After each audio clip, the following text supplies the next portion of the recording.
begin with what's happening right now, the COP27. So tell us about Aveva's participation at COP27. It's very busy. It's very good to be here. I have been going back and forth between the different zones, from the blue zone to the green zone to the innovation zone, and they all bring something different to the table. Mm-hmm. So, I think it's important that we're seeing collaboration between, businesses and policymakers, and that's a lot of what we're seeing in the blue zone. We're seeing a lot of discussion this year about climate, but also about how do we bring together priorities on people and also nature. So that is, I think we saw that with COP26. We saw really nature coming to the fore as part of the discussion around climate. And I would say this year we're seeing obviously nature and climate, but also people, and really understanding the impacts on people to make sure that we're enabling a just transition, which I think is, very important, in particular being in Africa this year, and wanting to make sure that as part of meeting our climate goals, we're still enabling sustainable development, and that we're seeing a paradigm for sustainable development across the world that does, align with being able to reconcile those objectives. So in your opinion, how can we adapt to climate change and support sustainability? I think it's a great question. And I think that's, as part of this COP, we are very focused on implementation. So first of all, how do we actually close the gap? We have made commitments, but how do we act upon them, and act upon them with urgency? But we're also in parallel recognizing that we have a certain amount of global warming that is already baked in now into the system, and that we need to look at adaptation already. And that is where, again, we look very much at risks to people, but also biodiversity. We've seen a big focus on forests this year, with many more commitments being made around that as part of having nature-based solutions to the climate crisis, which I think is very important.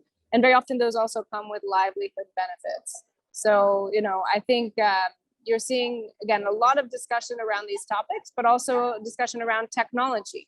How does technology continue to advance and make progress? So can you tell us about your sustainability initiatives within the company and for your customers?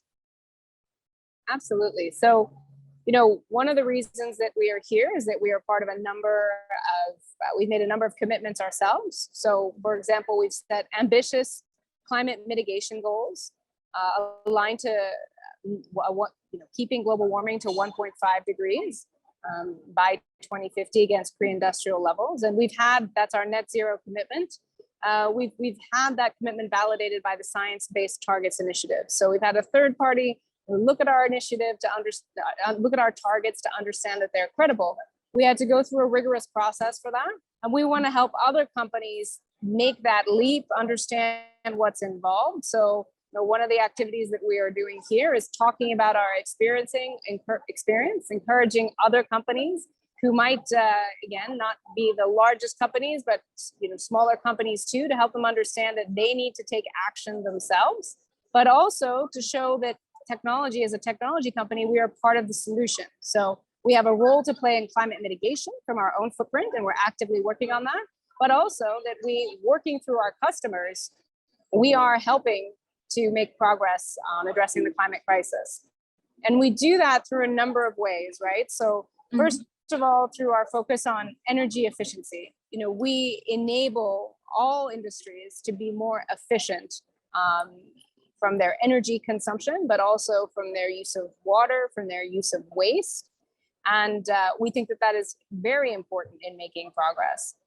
But also in the energy transition specifically, we believe we have our technology, and working with our customers is very important. And we really do that in three different ways. First of all, we work with our customers that are very ambitious and that are trying to push the frontiers of the whole energy system. They're trying to say, what are the new technologies out there that we need?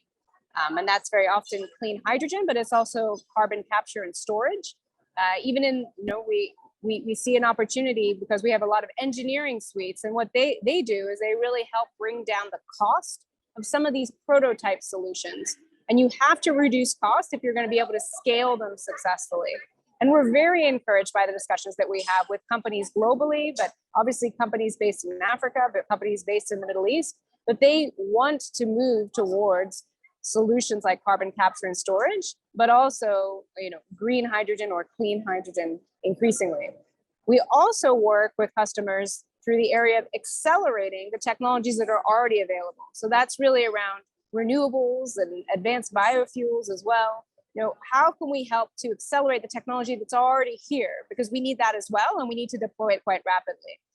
And again, we find that technology and digitalization is really, really key here, because renewable energy resources create lots of data because of the intermittency issues that they have. And we're helping a lot of our customers to manage that and better balance supply and demand. And finally, we think it's very important not to overlook, the existing energy system that we have and helping to make that more efficient. So, we work with major energy players to help them to decarbonize their existing value chains. We have simulation and we have supply chain solutions that, historically were always being used to help optimize for profitability. Now they're being used to balance profitability with emissions. So to look at, if we're going to run a refinery, how do we do it profitably? Because we need to stay profitable, but we need to stay within the climate targets that we have given ourselves, and we need to be able to model different scenarios. And so we're very encouraged by seeing a number of our customers use the solutions that way. So Lisa, talking about Africa, so how is digitalization helping to drive new opportunities for sustainability and growth across the country? I think what it's really showing, as I mentioned, is that digitalization has the opportunity to sort of support a leapfrog, right, of developing an energy system that is clean from the beginning. We've seen a real explosion around microgrids, for example, because there is an abundance of solar energy, right? But it needs to be harnessed, and the digital solutions that we offer allow you to coordinate across those distributed energy resources, those solutions that are being put up on rooftops, right, that are coming in from all different homes. If you think about it, before, a traditional fossil fuel plant, the energy came from one source. Now we have to balance the energy flows that are coming in from so many different locations that are going on and off depending on whether the sun is shining. And digital technology is enabling all of that.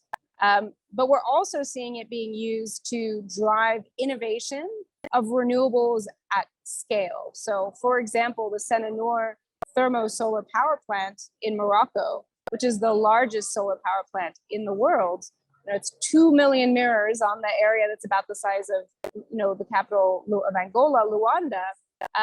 It's a huge industrial operation that needs to have industrial controls and systems in place so that it can monitor how well the system is performing, so that we can run predictive analytics over the top to understand, predict ahead of time some of the maintenance that we might do, so that we can isolate the different issues that we might be having, and be able to do the maintenance that we need without turning off the whole system. And that project, again, supplies about 6% of the energy needs of Morocco. So it's a very large, complex operation, and digital technology is helping to provide the opportunity to run it more efficiently, and to make sure that, again, we don't have one person walking out into a field of 2 million mirrors to figure out what the problem is. We have technology now to support that operation and make sure that the maintenance can be done and that everything can run smoothly and profitably. And we need these big flagship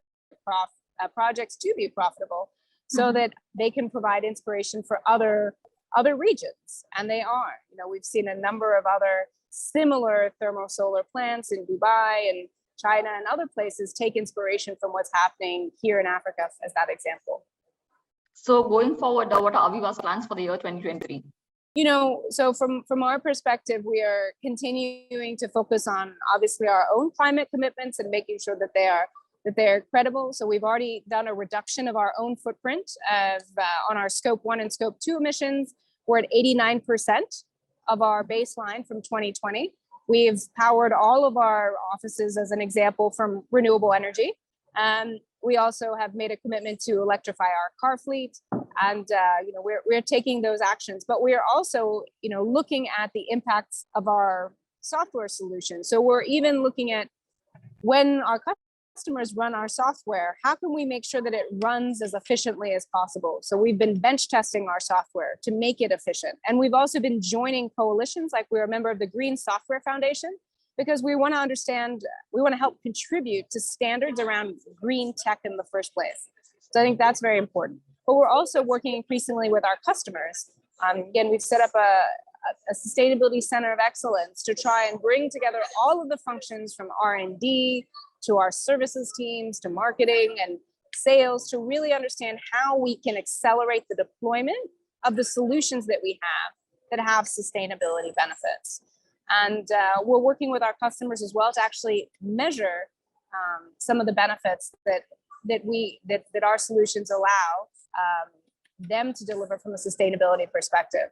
So our team, for example, just came back from India, where we were working with a customer there on a smart city deployment. And I think cities are very important. What happens with cities in the next decade is extremely important because, we know that we're going to add about 2.5 billion people to the planet, between now and 2050. But 90% of that growth is going to be in Africa and also in Asia.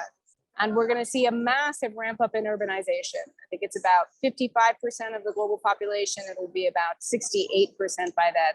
So we need these smart cities to be developed where we find opportunities to save energy, but also save water. But also kind of, I guess, that has knock-on effects around pollution and helping citizens to, again, enjoy a better quality of life. So in Pimpri Chiwad, where we just were, PCMC in Pune, the team there has been able to reduce traffic times by 18 to 22% through smart city infrastructure. That has brought down emissions by 12%. They've also been able to save water, through improving the efficiency of their sewage operations by 25%. And I think that's the world that we need to see. We need to be able to use technology to connect all of these different data streams that are coming in now from the infrastructure of the cities to drive more efficiency, to have better results for the environment, but also for the people that are living in those cities and that are going to be living in those growing cities going forward.